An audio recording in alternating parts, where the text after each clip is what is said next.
Biografías de grandes cristianos.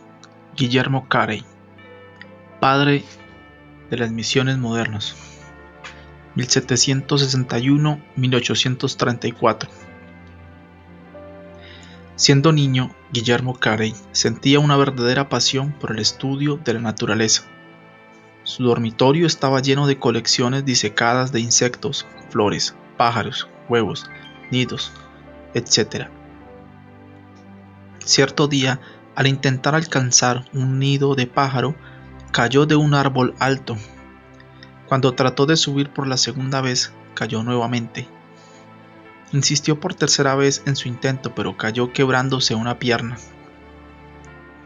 Algunas semanas después, antes de que su pierna estuviese completamente sana, Guillermo entró en su casa con el nido en la mano. ¿Subiste al árbol nuevamente?, exclamó su madre. No pude evitarlo, tenía que poseer el nido, mamá, respondió el chiquillo. Se dice que Guillermo Carey, fundador de las misiones actuales, no estaba dotado de una inteligencia superior ni poseía tampoco ningún don que deslumbrase a los hombres. Sin embargo, fue esa característica de persistir con espíritu indómito e inconquistable hasta llevar a término todo cuanto iniciaba, el secreto del maravilloso éxito de su vida.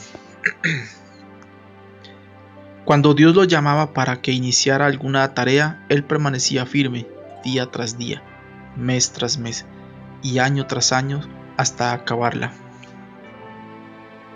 Dejó que el Señor se sirviera de su vida, no solamente para evangelizar durante un periodo de 41 años en el extranjero, sino también para realizar la hazaña, por increíble que parezca, de traducir las Sagradas Escrituras a más de 30 lenguas. El abuelo y el padre del pequeño Guillermo eran, respectivamente, profesor y sacristán, iglesia anglicana de la parroquia. De esa manera, el hijo aprendió lo poco que el padre podía enseñarle, pero no satisfecho con eso, Guillermo continuó sus estudios sin maestro. A los 12 años adquirió un ejemplar del vocabulario latino por Dich, que Guillermo se aprendió de memoria. A los 14 años se inició en el oficio como aprendiz de zapatero. En la tienda encontró algunos libros, de los cuales se aprovechó para estudiar. De esa manera inició el estudio del griego. Fue en ese tiempo que llegó a reconocer que era un pecador perdido y comenzó a examinar cuidadosamente las Escrituras. Poco después de su conversión, a los 18 años de edad, predicó su primer sermón. Al verificar que el bautismo por inmersión es bíblico y apostólico, dejó la denominación a la que pertenecía. Tomaba prestado libros para estudiar y, a pesar de vivir pobremente, adquirió algunos libros usados. Uno de sus métodos para aumentar el conocimiento de otras lenguas consistía en leer diariamente la Biblia en latín, en griego y en hebreo. A los 20 años de edad se casó. Sin embargo, los miembros de la iglesia donde predicaba eran pobres y Carey tuvo que continuar con su oficio de zapatero para ganar el pan cotidiano. El hecho de que el señor Oid,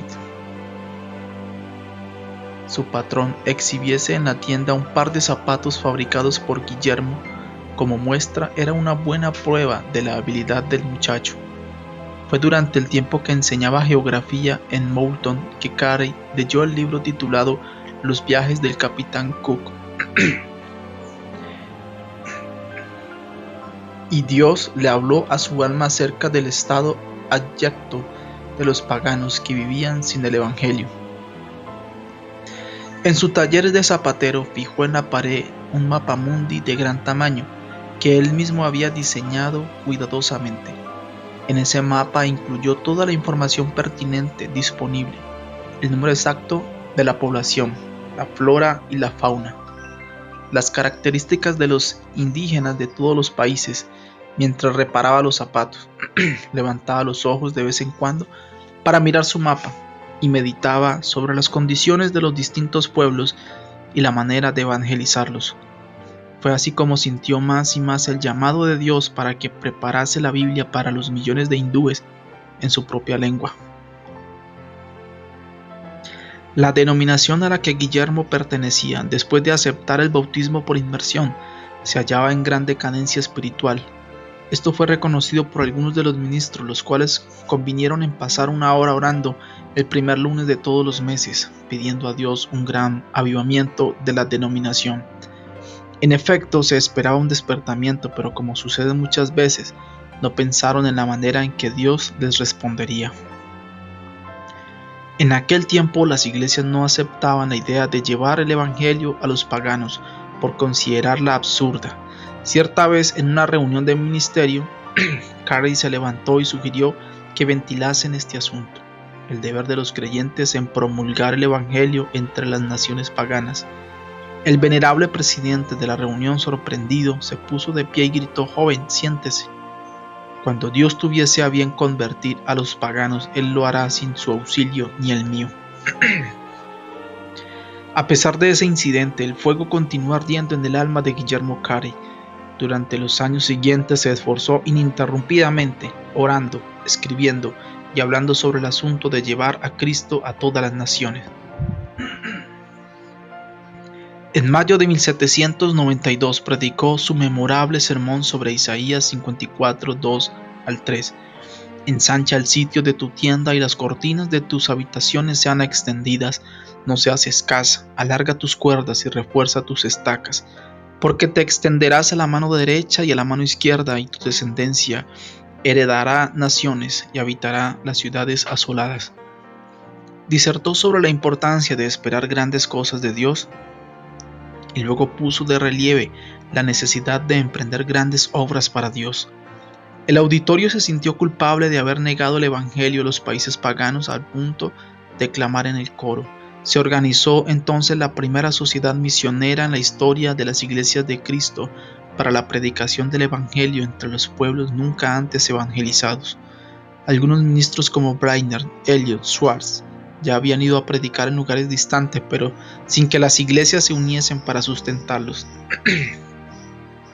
A pesar de que la formación de la sociedad fue el resultado de la persistencia de Carey, él mismo no tomó parte en su establecimiento. Sin embargo, en ese tiempo se escribió lo siguiente acerca de él: «Ahí está Carey, pequeño de estatura, humilde de espíritu, sereno y constante. Ha transmitido el espíritu misionero a los corazones de los hermanos, y ahora quiere que sepan que él está listo para ir a donde quieran mandarlo, y está completamente de acuerdo en que formulen todos los planes». Pero ni siquiera con esa victoria le fue fácil a Guillermo Carey materializar su sueño de llevar a Cristo a los países que permanecían en tinieblas, aunque dedicaba su espíritu indómito para alcanzar la meta que Dios le había marcado. La iglesia donde predicaba no consentía que dejase el pastorado, y solo después que los miembros de la sociedad visitaron la iglesia fue que este problema se resolvió. En el informe de la iglesia consta lo siguiente: «A pesar de estar de acuerdo con él, no nos parece bien que nos deje aquel a quien amamos más que a nuestra propia alma». Sin embargo, lo que él sintió más fue que su esposa se rehusara terminantemente a irse de Inglaterra con sus hijos. No obstante, Carey estaba tan seguro de que Dios lo llamaba para trabajar en la India que ni la decisión de su esposa lo hizo vacilar. Había otro problema que parecía no tener solución. No se permitía la entrada de ningún misionero en la India. En tales circunstancias era inútil pedir permiso para entrar, y fue en esas condiciones que lograron embarcar sin poseer ese documento. Desafortunadamente, el navío demoró algunas semanas en partir, y poco antes de que zarpara, los misioneros recibieron orden de desembarcar. A pesar de tantos contratiempos, la sociedad misionera continuó confiando en Dios, logrando obtener dinero, y compraron un pasaje para la India en un navío dinamarqués. Una vez más, Carey le rogó a su querida esposa que lo acompañase, pero ella persistió en su negativa, y nuestro héroe, al despedirse de ella, le dijo: «Si yo poseyese el mundo entero, lo daría alegremente todo por el privilegio de llevarte a ti y a nuestros queridos hijos conmigo, pero el sentido de mi deber sobrepasa cualquier otra consideración. No puedo volver atrás sin sentir culpa en mi alma». Sin embargo, antes de que el navío partiese, uno de los misioneros fue a la casa de Carey.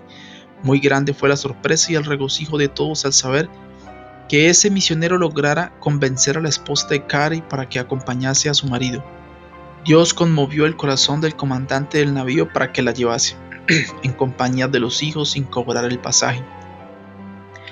Por supuesto, el viaje a vela no era tan cómodo como en los vapores modernos, a pesar de los temporales. Carey aprovechó su tiempo para estudiar el bengalí y ayudar a uno de los misioneros en la obra de traducir el libro del Génesis al bengalí. Durante el viaje, Guillermo Carey aprendió suficientemente bien el bengalí como para entenderse con el pueblo.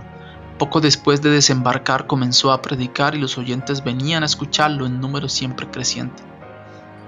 Carey percibió la necesidad imperiosa de que el pueblo tuviese una Biblia en su propia lengua, y sin demora se entregó a la tarea de traducirla. La rapidez con que aprendió las lenguas de la India es motivo de admiración para los mejores lingüistas. Nadie sabe cuántas veces nuestro héroe experimentó grandes desánimos en la India. Su esposa no tenía ningún interés en los esfuerzos de su marido y enloqueció. La mayor parte de los ingleses con quienes Carey tuvo contacto lo creían loco. Durante casi 2 años no le llegó ninguna carta de Inglaterra. Muchas veces Carey y su familia carecieron de dinero y de alimentos. Para sustentar a su familia, el misionero se volvió labrador y trabajó como obrero en una fábrica de añil. Durante más de 30 años, Carey fue profesor de lenguas orientales en el colegio de Fort Williams. Fundó también el colegio Serampore para enseñar a los obreros. Bajo su dirección, el colegio prosperó y desempeñó un gran papel en la evangelización del país. Al llegar a la India, Carey continuó los estudios que había comenzado cuando era niño. No obstante, fundó la Sociedad de Agricultura y Horticultura, sino que también creó uno de los mejores jardines botánicos. Escribió y publicó el Hortus Bengalensis, el libro Flora Indica. Otra de sus obras fue considerada una obra maestra por muchos. No se debe pensar, sin embargo, que para Guillermo Carey la horticultura era solo una distracción. Pasó también mucho tiempo enseñando en las escuelas de niños pobres, pero sobre todo siempre ardía en su corazón el deseo de llevar adelante la obra de ganar almas. Cuando uno de sus hijos comenzó a predicar, Carey escribió: "Mi hijo Félix respondió al llamado de predicar el Evangelio". Años más tarde, cuando ese mismo hijo aceptó el cargo de embajador de la Gran Bretaña en Siam, el padre, desilusionado y angustiado, escribió a un amigo: "Félix se empequeñeció hasta volverse un embajador". Durante los 41 años que Carey pasó en la India, no visitó Inglaterra. Hablaba con fluidez más de 30 lenguas de la India. Dirigía la traducción de las escrituras en todas esas lenguas y fue nombrado para realizar la ardua tarea del traductor oficial del gobierno. Escribió varias gramáticas hindúes y compiló importantes diccionarios de los idiomas bengalí, maratí y sánscrito.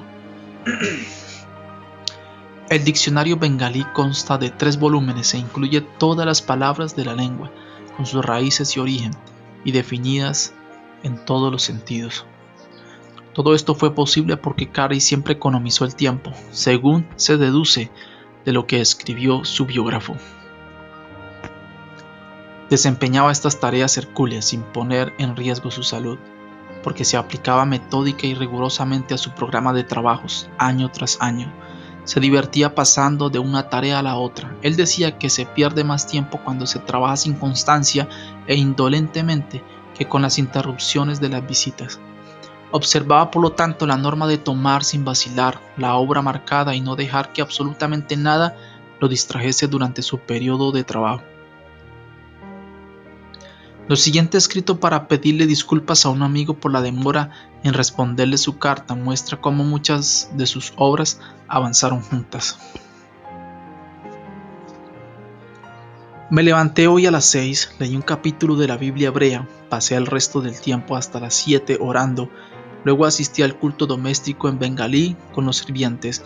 Mientras me traían el té, leí un poco en persa con un monkey que me esperaba. Leí también, antes de desayunar, una porción de las escrituras en hindustani. Luego, después de desayunar, me senté con un pundit que me esperaba para continuar la traducción del sánscrito al Ramayana.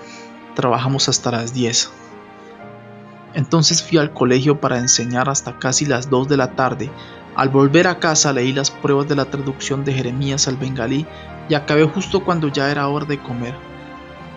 Después de la comida me puse a traducir, ayudado por el pundit, jefe del colegio, la mayor parte del capítulo 8 de Mateo al sánscrito. En esto estuve ocupado hasta las 6 de la tarde. Después de las 6 me senté con un pundit de Telinga para traducir del sánscrito a la lengua de él. A las 7 comencé a meditar sobre el mensaje de un sermón que prediqué, luego en inglés a las 7:30. Cerca de 40 personas asistieron al culto, entre ellas un juez del Southern District, Daglut. Después del culto, el juez contribuyó con 500 rupias para la construcción de un nuevo templo. Todos los que asistieron al culto se fueron a las 9 de la noche. Me senté entonces para traducir el capítulo 11 de Ezequiel al bengalí. Acabé a las 11 y ahora te estoy escribiendo esta carta. Después clausuraré mis actividades de este día con oración. No hay día en que pueda disponer de más tiempo que esto, pero el programa varía. Al avanzar en la edad, sus amigos insistían en que disminuyese sus esfuerzos, pero su aversión a la inactividad era tal que continuaba trabajando aun cuando la fuerza física no era suficiente para activar la necesaria energía mental. Por fin se vio obligado a permanecer en cama, donde siguió corrigiendo las pruebas de las traducciones. Finalmente, el 9 de junio de 1834, a la edad de 73 años, Guillermo Carey durmió en Cristo. La humildad fue una de las características más destacadas de su vida. Se cuenta que estando en el pináculo de su fama, oyó a cierto oficial inglés preguntar cínicamente: ¿el gran doctor Carey no era zapatero? Carey, al oír casualmente la pregunta, respondió: no, mi amigo, era apenas un remendón. Cuando Guillermo Carey llegó a la India, los ingleses le negaron el permiso para desembarcar. Al morir, sin embargo, el gobierno ordenó que se izasen las banderas a media asta, para honrar la memoria de un héroe que había hecho más por la India que todos los generales británicos. Se calcula que Carey tradujo la Biblia para la tercera parte de los habitantes del mundo. Así escribió uno de sus sucesores, el misionero Wenger. No sé cómo Carey logró hacer ni siquiera una cuarta parte de sus traducciones hace como 20 años, en 1855, que algunos misioneros, al presentar el Evangelio en Afganistán, país del Asia Central, encontraron que la única versión que ese pueblo entendía era la Pashto, hecha en Serampore por Carey. El cuerpo de Guillermo Carey descansa, pero su obra continúa siendo una bendición para una gran parte del mundo.